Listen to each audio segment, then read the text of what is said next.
Mahira classes में आप सभी का स्वागत है। तो हमारे नए नए 10th के विद्यार्थियों, आप सभी को पता चल ही गया होगा कि हमारा जो एग्जाम होने वाला है, एक फर्स्ट टर्म में होगा और एक सेकेंड टर्म में होगा। तो फर्स्ट टर्म में क्या क्या होगा, 40 MCQ क्वेश्चन रहेगा और सेकेंड टर्म में 40 सब्जेक्टिव क्वेश्चन रहेगा। तो हम लोग जो नवंबर में होने वाला एग्जाम है उसकी हम लोग तैयारी करेंगे। तो मैं कल 2022 का प्रीवियस पेपर लेके आया हूँ। यदि आप लोग चैनल पे नए आए होंगे तो सब्सक्राइब कर दीजिएगा और बेल आइकन को भी प्रेस कर दीजिएगा, ताकि हमारा ऑब्जेक्टिव VVI क्वेश्चन आपको तुरंत मिलते रहे। और लाइक भी जरूर कीजिएगा। हमारे सब्सक्राइबर कम है अभी फिलहाल, तो उसे देखकर आप लोग मत कुछ कीजिए, आप लोग सब्सक्राइब कीजिए, तभी हमारा सब्सक्राइबर बढ़ेगा। वीडियो पसंद आए तो लाइक कीजिएगा, कमेंट कीजिएगा और सब्सक्राइब कर दीजिएगा। तो हम लोग क्वेश्चन नंबर 1 को देखेंगे, जो हमारे 2022 में प्रीवियस पेपर है, जो हमारे 22 में पूछा गया है। 40 का 40 क्वेश्चन है। ये एग्जाम जो दिया गया है सेम टू सेम इसी तरह का में भी क्वेश्चन रहेगा। तो क्वेश्चन नंबर पहला क्या बोला गया है, फ्रांस में प्रथम विद्रोह कब हुआ था? फ्रांस में प्रथम विद्रोह कब हुआ था? तो कब हुआ था फ्रांस में प्रथम विद्रोह? 1832 ईस्वी में हुआ था। बिल्कुल 1832 ईस्वी में हुआ था। ये NCERT बुक का सॉल्यूशन है। यदि आप इसे गूगल पे सर्च मारिएगा तो ये चारों ऑप्शन में से आपको एक भी नहीं मिलने वाला है। यकीन नहीं है तो आप लोग गूगल पे सर्च मार के देख लीजिए। NCERT से हमने खोज के बताया है आपको। हम भी इसमें कंफ्यूजन थे। तो क्वेश्चन नंबर 2 हम लोग पढ़ेंगे। तो 2 नंबर क्या बोला है, निम्न में से किसका विश्वास था कि ईश्वर की मर्जी के अनुसार राष्ट्र ही मनुष्यों की प्राकृतिक इकाई थी? क्या बोलता है? दूसरा में निम्न में से किसका विश्वास था कि ईश्वर की मर्जी के अनुसार राष्ट्र ही मनुष्यों की प्राकृतिक इकाई थी? तो किसका? नेपोलियन का, निकोलस का, जोसेफ मेटिजनी का, मेटरनिक का? तो बिल्कुल सही जवाब मेटिजनी, जिसे हम मेजिनी भी कहते हैं, इसे जोसेफ मेटिजनी भी कहते हैं। दोनों इसका नाम है। जिस प्रकार ये आपका भी 2 नाम होगा, ठीक उसी प्रकार जोसेफ मेटिजनी का भी 2 नाम था, जोसेफ मेटिजनी और एक मेजिनी। तो इसका बिल्कुल आंसर तीसरा ऑप्शन सही हो जाएगा। क्वेश्चन नंबर 3 क्या बोलता है, निम्न में से कौन सी घटना पूरे यूरोप के शिक्षित अभिजात वर्ग में राष्ट्रीय भावनाओं का संचार किया? तो क्या बोलता है, निम्न में से कौन सी घटना पूरे यूरोप के शिक्षित अभिजात वर्ग में राष्ट्रीय भावनाओं का संचार किया? तो कौन सा घटना पूरे यूरोप के शिक्षित अभिजात वर्ग में राष्ट्रीय भावनाओं का संचार किया? तो ऑप्शन नंबर पहला क्या बोलता है, नेपोलियन का आक्रमण, यूनान का स्वतंत्रता संग्राम, तीसरा फ्रांसीसी क्रांति, चौथा इटली और जर्मनी का एकीकरण। तो इसका ना ये होगा, ना ये होगा, ना ये होगा। इसका आंसर बी हो जाएगा। यूनान का स्वतंत्रता संग्राम ही पूरे यूरोप में शिक्षित अभिजात वर्ग में राष्ट्रीय भावनाओं का संचार किया था। तो हम लोग क्वेश्चन नंबर 4 को देखेंगे। तो क्वेश्चन नंबर 4 हमारा है, जो क्या है क्वेश्चन नंबर 4? तो क्वेश्चन नंबर हमारा 4 देख सकते हैं हम लोग। तो क्वेश्चन नंबर 4, 1848 ईस्वी में, कब? 1848 ईस्वी में यूरोप देशों के किसान मजदूर किन कारणों से विद्रोह कर रहे थे? 1848 ईस्वी में यूरोप देशों के किसान मजदूर किस कारणों से विद्रोह कर रहे थे? तो क्या गरीबी के कारण, क्या बेरोजगारी के कारण, क्या भुखमरी के कारण, क्या इनमें से सभी? तो जी बिल्कुल इनमें से सभी। ऑप्शन नंबर 4 इसका सही हो जाएगा। 1848 ईस्वी में यूरोप के किसान मजदूर ही बेरोजगारी के कारण, भुखमरी के कारण, गरीबी के कारण विद्रोह कर रहे थे। उनका जायज़ था विद्रोह करना, इसलिए इसका आंसर डी हो जाएगा। अब हम लोग क्वेश्चन नंबर 5 का देखेंगे। तो निम्न में से किसने अपने उद्देश्यों के प्रसार के लिए यंग इटली नामक एक गुप्त संस्था बनाया था? तो यंग इटली नामक गुप्त संस्था किसने बनाया था? तो किसने बनाया था? जोसेफ मेटिजनी ने। आप लोगों को ये क्वेश्चन का उत्तर मुंह पे रहना चाहिए, मुंह पर आना चाहिए। तो मुंह पर किसने किया था यंग इटली की स्थापना? तो वो जोसेफ मेटिजनी ने की थी। और कब की थी, तो वो 1831 ईस्वी में की थी। कब की थी, 1831 ईस्वी में। आपको पूछ भी सकता है यंग इटली की स्थापना कब हुई थी और किसने की थी, तो आप बोल दीजिएगा 1831 ईस्वी में हुई थी और जिसेप मैथिनी ने की थी। और इसी के साथ एक जिसेप मैथिनी ने भी एक 1834 ईस्वी को 1834 ईस्वी को यंग यूरोप की स्थापना की थी। तो यंग यूरोप की स्थापना किसने की थी, तो जिसेप मैथिनी। ये भी क्वेश्चन आपका बन गया। यंग इटली की स्थापना किसने की थी, जिसेप मैथिनी। फिर यंग इटली की स्थापना कब की गई, तो 1837 में। और यंग यूरोप की स्थापना कब की गई, 1834 में। इससे हमारा 4 गो क्वेश्चन बन गया। अब हम लोग क्वेश्चन नंबर 6 देखेंगे। तो 6 में क्या बोला गया है, प्रथम विश्व युद्ध में रक्षा व्यय में भारी इजाफा होने के कारण खर्चे के भरपाई के लिए निम्न में से क्या किया गया। तो प्रथम विश्व युद्ध में रक्षा व्यय में भारी इजाफा होने के कारण खर्चे के भरपाई के लिए निम्न में से क्या किया गया। तो प्रथम विश्व युद्ध कब हुआ था, 1914 ईस्वी को। 28 जुलाई 1914 से 1918 तक चला था। कब तक चला था, 1918 तक चला था। और तो 4 साल जब युद्ध चलेगा तो रक्षा व्यय में भारी इजाफा तो होगा ही, और उसके बाद उसके भरपाई करने के लिए क्या किया गया, युद्ध के नाम पर कर्ज लिए गए, बिल्कुल। करों में वृद्धि हुई, बिल्कुल। सीमा शुल्क बढ़ा दिया गया, बिल्कुल। इनमें से सभी। इसका उत्तर ऑप्शन 4 हो जाएगा। अब हम लोग क्वेश्चन नंबर अगला देखेंगे। क्वेश्चन नंबर अगला में क्या दिया गया है हम लोग देख सकते हैं। क्वेश्चन नंबर अगला है, कितना क्वेश्चन नंबर है, तो वो क्वेश्चन नंबर 6 नहीं जी, 6 नहीं होगा जी। हाँ, तो 7 हम लोग अब पढ़ेंगे। अहिंसा का धर्म सभी भारतीयों को एकता के सूत्र में बांध सकता है। यह विश्वास किसका था, तो ये हमारे बापू महात्मा गांधी जी का था। किनका था, इसका ऑप्शन 1 हो जाएगा, महात्मा गांधी जी का। और जालियांवाला बाग मैदान में अमृतसर के गांव वाले लोग किस मेले में शिरकत करने के लिए जमा हुए थे, तो कौन, बैसाखी मेला। आप लोग समझ आइए, जिसमें बहुत क्वेश्चन में, बहुत ऑप्शन में टिक मारा हुआ है, उसका मतलब आप ये नहीं समझ जाइए कि वो आंसर सही है, वो गलत भी है, बहुत गलत है और बहुत सही है। आप लोग वीडियो पर बने रहिए, आपको ज़्यादा से ज़्यादा बढ़िया समझ में आएगा। और चैनल को सब्सक्राइब कर दीजिए और अपने दोस्तों को शेयर कीजिए, ताकि आपके दोस्त भी आपके जैसे तेज तर्रार विद्यार्थी बन पाए। अगला हम लोग देखेंगे क्वेश्चन नंबर 9। तो क्वेश्चन नंबर 9 क्या है, महात्मा गांधी द्वारा वायसराय इरविन को लिखे खत में सबसे महत्वपूर्ण मांग किस वस्तु पर लगाए गए को खत्म करने के बारे में था। तो ये तो आप लोग जानते होंगे, नमक। क्या, नमक। इरविन समझौता कब हुआ था, आप लोगों को मैं क्वेश्चन देता हूँ, ये आप लोग कमेंट सेक्शन में ज़रूर बताइएगा। इरविन समझौता किनके बीच हुआ था और कब हुआ था। एगो क्वेश्चन आप लोगों के लिए अवश्य बहुत इम्पोर्टेंट है, ये क्वेश्चन को अवश्य याद कर लीजिएगा। अब हम लोग अगला क्वेश्चन देखेंगे, 10वां नंबर। हिंद स्वराज नामक पुस्तक के लेखक कौन है। हिंद स्वराज नामक पुस्तक के लेखक कौन है, तो कौन थे, तो इसके हिंद स्वराज नामक पुस्तक के लेखक महात्मा गांधी थे, डॉक्टर भीमराव अम्बेडकर थे, डॉक्टर जाकिर हुसैन थे, जवाहरलाल नेहरू थे, नहीं, इसके महात्मा गांधी ही थे। इसका आंसर 3 ऑप्शन सही हो जाएगा। अगला हम लोग क्वेश्चन नंबर 11वां देखेंगे, जर्मनी के एकीकरण का श्रेय किसे दिया जाता है।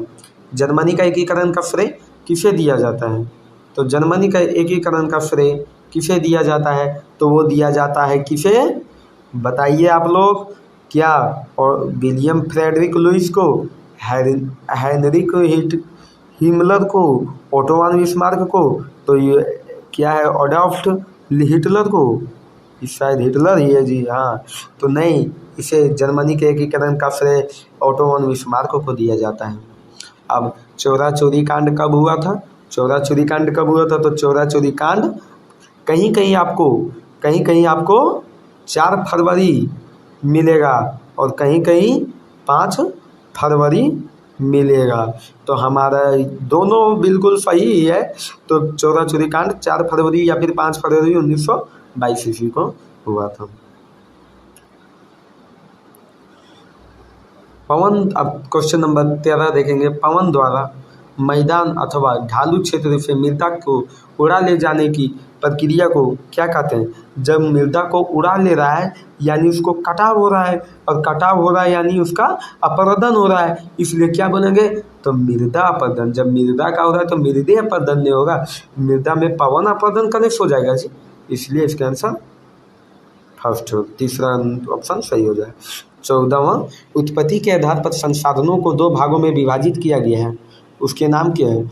उत्पत्ति के आधार पर संसाधनों को कितने भागों में विभाजित किया गया है? तो वो 2 भागों में। ये भी एक आपका क्वेश्चन बन गया।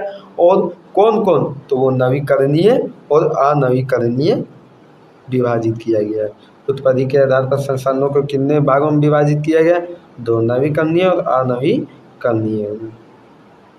नहीं, सॉरी, जैव और अजैव में इसे विभाजित किया गया। उसका ऑप्शन तीसरा सही हो जाएगा।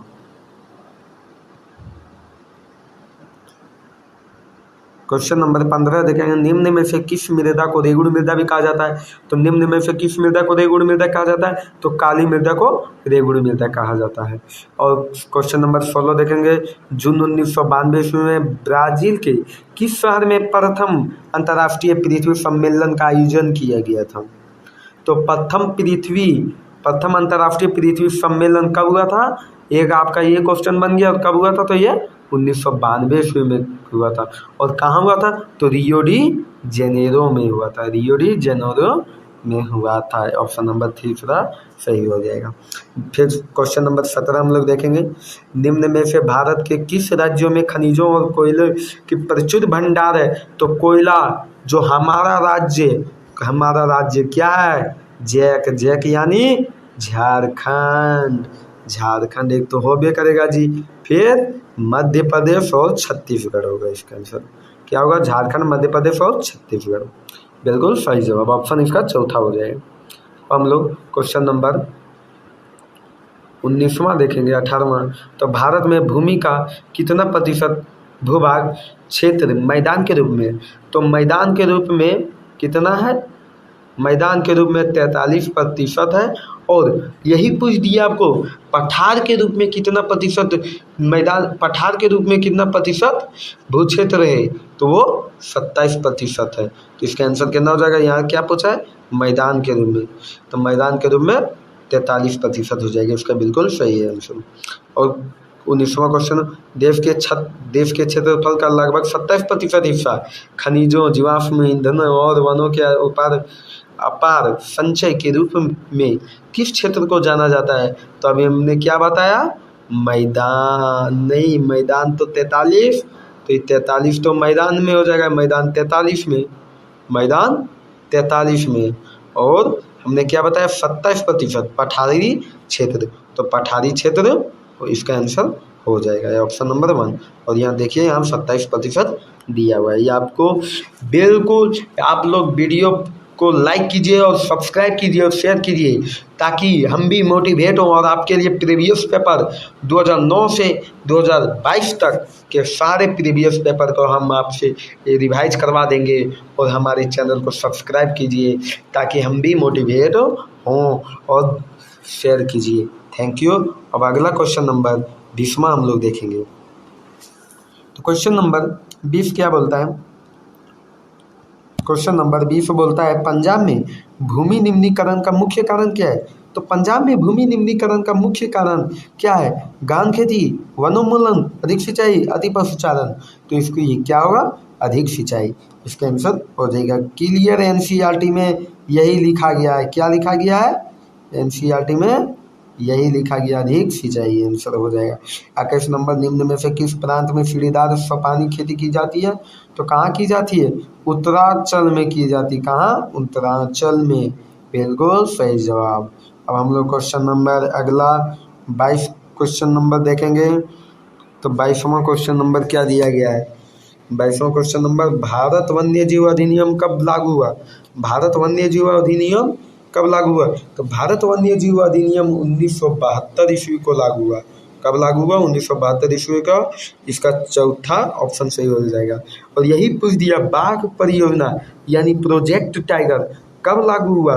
तो वो 1973। कब? 1973। ये दोनों सेम क्वेश्चन है, 1 साल का अलग फर्क है। आप लोग आराम से इसे दिमाग में बैठा लीजिए। तो ऑप्शन नंबर तीसरा हम लोग 23 को देखेंगे। तो 23 क्वेश्चन नंबर में क्या बोलता है?